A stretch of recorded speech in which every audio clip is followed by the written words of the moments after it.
One thing that's important to be aware of is that we all have arguments with our partners. There are times when we disagree. There are times when energy gets tense and you have to negotiate some difference of opinion.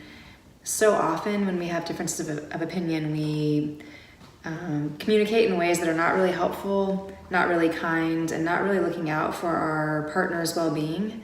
Sometimes arguments can get downright nasty when it's really about something that's ostensibly not that big of a deal, like chores, finances, small things that can be communicated about and gotten past, but we dig ourselves in a hole with the way that we're communicating by not being respectful and patient and not giving our partner the benefit of the doubt. There are lots of ways that we can be destructive in the ways that we communicate.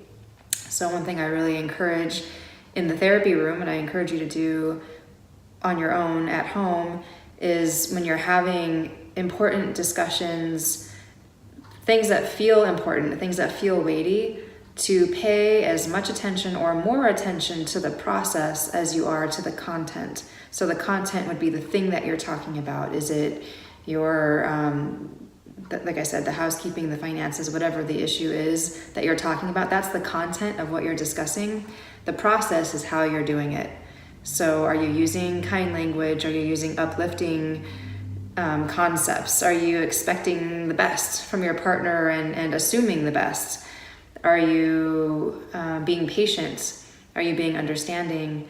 So it's a difficult conversation to have, I think, without a third person in the room, but it is something that if you can slow your conversation down and really note, oh, the way you said that felt really good to me.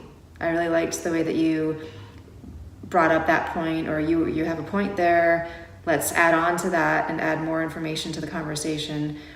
Or, wow, the way that you said that has derailed me for a second. I don't really know how to respond to it. So let's pause and see if there's another way you can say that.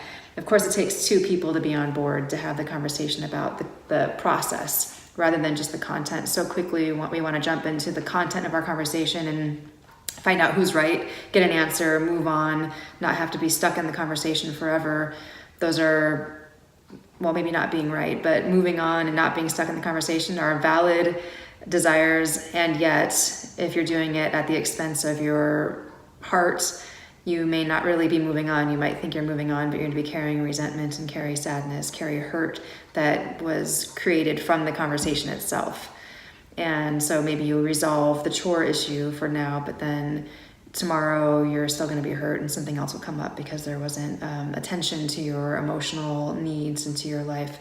So if there's a way that you can bring up the process where the two of you are on the same page and you can slow down the conversation and really focus on how to communicate respectfully and lovingly, then you may find that along with the answer to the content question, you have a feeling of more closeness and love for each other, and you come out on the other side, not just with the content resolved, but with a stronger connection with your partner, which is desirable. When you're having negotiations, you want to come out with a stronger connection, not a weakened connection.